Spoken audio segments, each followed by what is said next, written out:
This is TWiT.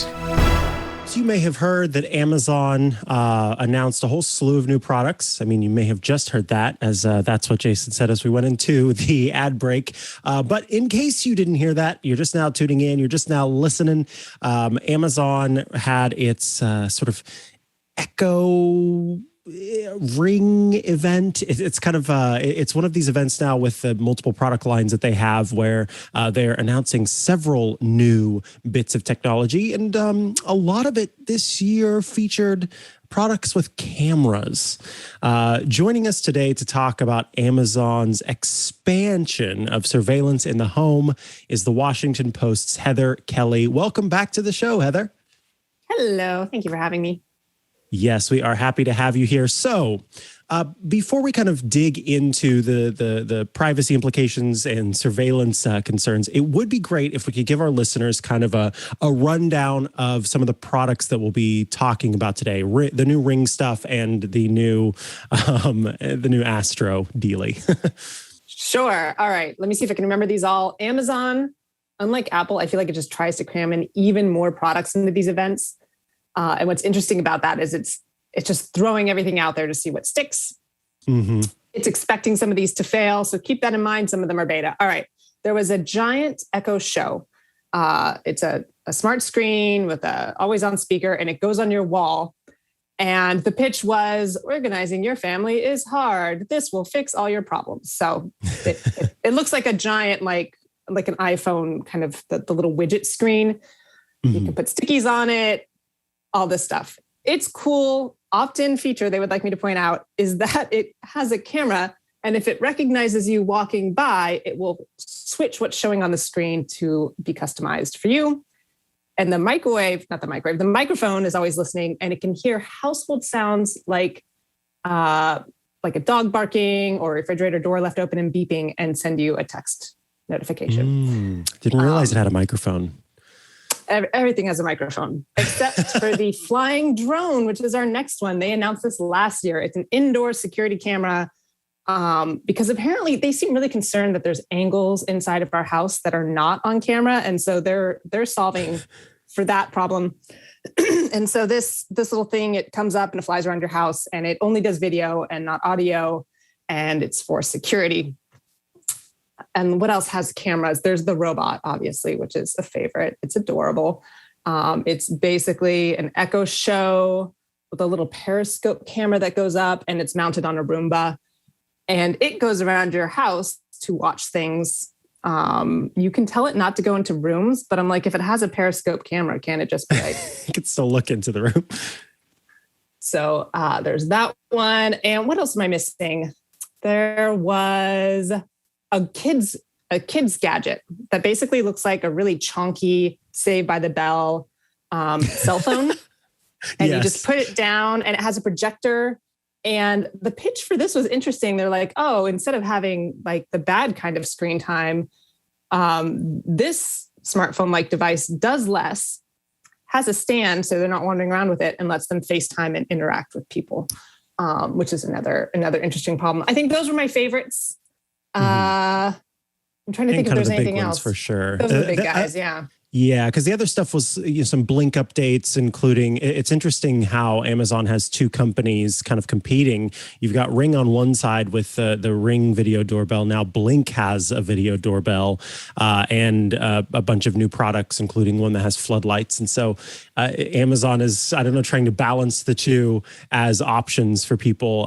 But yeah, those ones kind of being the big players in the space, particularly, we want to talk about the robot. But before we get there, I do want to kind of get a little bit more into, so this sort of wall display, it's like a picture frame almost with the screen inside, and it has all of these features that we allegedly have long wanted. That's what they'll always tell us anyway. You've got the family cork board or the family whiteboard, but this is all just on this display. And I have to be honest with you, I quite liked the idea of this product as, I use the Echo devices that I have in my home as ambient displays that give me information throughout the day. Are all of the features including the microphone feature, are those opt-in? But I should say, are all of the kind of surveillance features, so the microphone that's always listening and the video that will see that you're you and then change the screen, both of those are opt-in features? Kind of. So the one that recognizes you is definitely opt-in. Using the microphone for this particular thing is opt-in, but the microphone is still always on because that's what makes it an echo. So you may say, don't listen for this, but it's still listening. Still listening, yeah, for the wake word. Gotcha. So it seems like most of the focus has been on Astro, which is the ALEXA-enabled robot. But I wonder if that has to do with the fact that we've known about this always home drone for some time. Could you talk to the listeners a little bit more about the always home drone? Because this product was announced a while back. There wasn't originally a launch date. Has Amazon come out with a launch date now? That is not a pun, although I guess it could be. And how exactly is this meant to work in your home? I mean, I've got dogs, for example. Is the drone going to attack my dogs while I'm outside of the house? Did they talk about that at all? It's just going to keep your dogs in like a mini surveillance state so that you can yell at them. It's a real example. And I know dogs don't know, but it's like, just let your dog chill out, man. It has like some time away from you during the day. So there were a few more details. It's actually still a little fuzzy. I believe they might ship at the end of the year. It was definitely a might because, as with everything in the supply chain, who knows? Nothing's certain. The way it works is it's like a big square. It looks like a little air filter. And you can schedule to do different things, but I think basically you can have it do like a little sentry, like regular passes throughout your house while you're gone. Make sure, the dogs and the children are all doing what they're supposed to be doing. I'm worried about the children. It's not Elf on the Shelf this year. It's Elf in the Sky. You can put the little ears on it. That's actually a really good idea. That's horrifying. That is horrifying. I already find Elf on the Shelf horrifying. This just doubles it down. Oh, anyway. I do not believe in Elf. This is not a parenting podcast. Everything's a parenting podcast. Also true. So yeah, the idea is that it's one of the few indoor devices that is definitely a security device. Everything else indoors was like pitched as, those infomercials where people can't open jars and like, oh, this is so hard. If only. That's what everything else was. It was like, we solve problems that were making sound harder than they were. Got it. So then let's talk about Astro. Astro is this adorable looking robot with, as you said, a telescopic or periscope camera, and can, drive around your house and look innocent while it spies on you. I saw some reports of developers talking about how it ended up kind of like running into things a lot and would throw itself downstairs. And Same.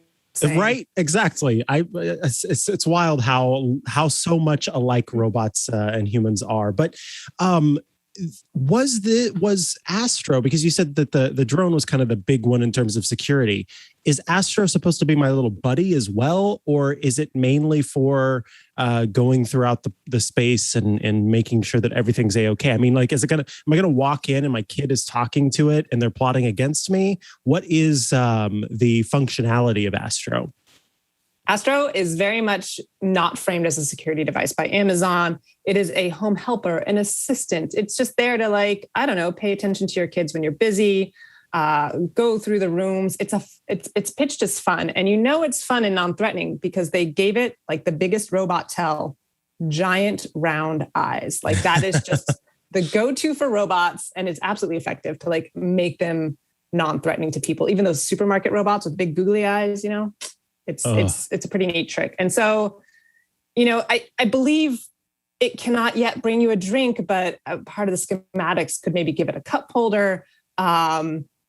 It can just wander around your house. However, I believe in an interview with the New York Times, David Lind, who's the head of products and services, said that one of his uses might be to check if his kids are like getting into the liquor cabinet. I don't know if that is Wow. accurate. I don't want to say David Lim's kids are in the liquor cabinet, but it was something that the kids might be doing. Right. Yeah, checking to see if the kids are sneaking more Oreos. We'll go with the more innocent Yes, version that's for now. wholesome. I bet that's what they're doing. Yeah. The cookie jar mode. Yeah. So it has a touch screen. Am I like bending over or crouching down to interact with it? Or does Amazon see this mostly as interaction via voice? Or, I mean, because I don't know, obviously with my dogs, I have very small dogs. And so either they jump up to me or I crouch down to them and I don't have a problem with that. But there's something about a robot where doing more work kind of makes it feel like it's defeating the purpose. Is the primary interaction meant to be through Amazon's voice assistant? And is it itself a voice assistant? Like, can I say, Astro, go get the newspaper? Or is it like, Alexa, ask Astro to go get the newspaper? What's the primary means of interacting with the device? So now that you ask, I'm completely not confident. I assume and believe that it is in fact just like an echo, like you can talk to it. In some of the videos they showed, though, it was children at Astro's level sitting on the ground talking like this. So when it comes to kid, the idea is that it is something that they can interact with. I don't know, do their homework with it, talk to it, look up trivia. This is interesting because I feel like a lot of the news out there, a lot of the articles out there have been positioning this Astro as a robot who goes around patrolling or goes around, watching your home. And of course, we understand that from the perspective of the underlying concerns. Mm-hmm. But in terms of the functionality of the robot, what it was built to do, it seems like it might be aimed at families with kids. It seems like it's more of a companion. Not that it, necessarily is going to do a good job at that.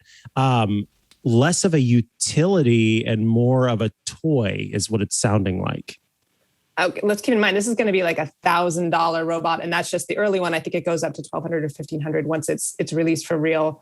So I think that's a lot for a toy. And also you have to think like the utility of a camera on a periscope arm, like there's no sort of fun angle to that. It's very much, I'm keeping an eye on my home. I'm keeping an eye on the people in my home if they're there.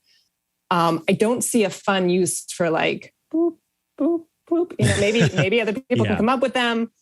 And then there is the privacy feature.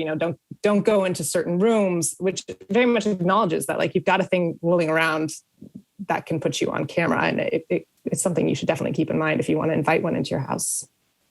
Absolutely. The last, it sounds to one of the. I can't remember where I saw this now. There was an article, I believe it was this morning, kind of talking about how Amazon now seems to be, and some other companies too, are basically beta testing while using people's money to do so. That, these products are early days products. That's, it's $1,000 now and $1,500 later because we don't know what the final version is going to look like, but we want to get this out to folks. Do we think that this is kind of Amazon's MO going forward, given that it has shown that it continues to kind of iterate in public, but iterate again with people's money at the end of the day?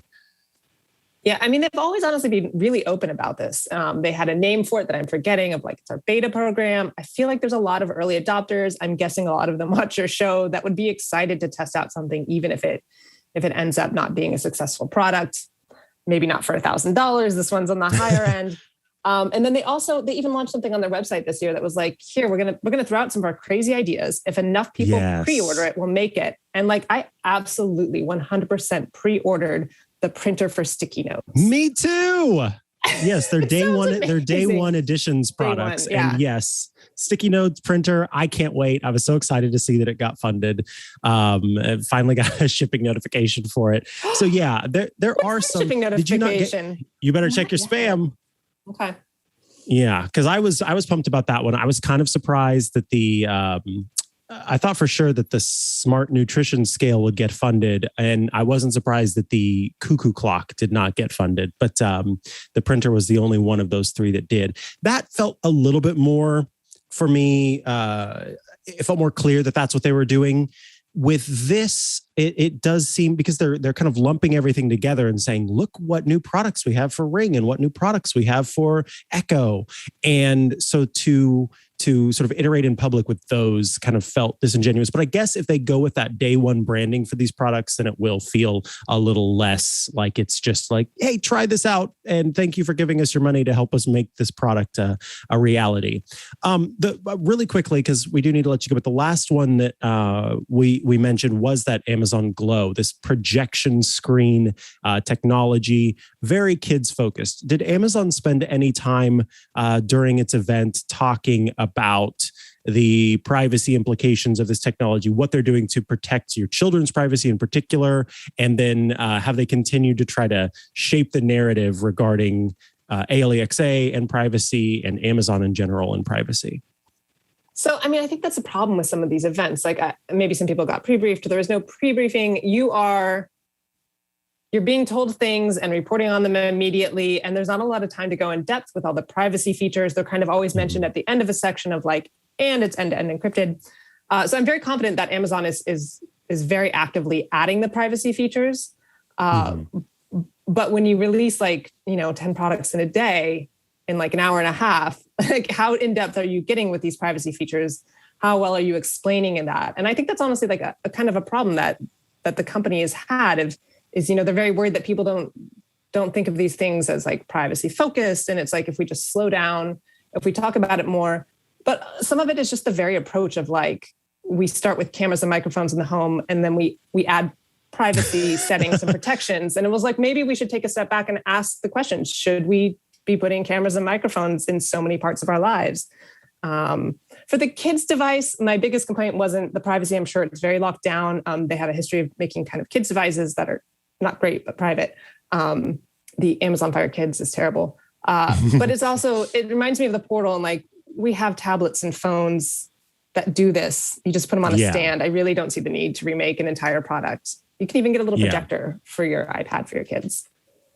Right, exactly. I have to agree with you there. I think it was one of those, did someone ask for this kind of things? I need numbers. I need to know these people because I want to talk to them. Heather Kelly, thank you so much for joining us today. Thank you for your wit, and thank you for writing up about Amazon and what its latest products include. Of course, folks can head over to the Washington Post to check out your great work. I know you recently launched, I believe it's called Help Desk with a group of folks. Send me your questions and I will answer them to the best of my ability. We got a whole team of people, and we're just here. Your help desk at washpost.com. Send us your problems. Awesome. And then if folks want to follow you online, where should they go to do so? I'm on Twitter, unfortunately, and it's at Heather Kelly. And then I'm on TikTok, but I will never post anything. I just waste all my time there. So. Yeah, just lurk. Me too. All right, Heather Kelly, thank you so much. We will see you later. Thanks. Bye.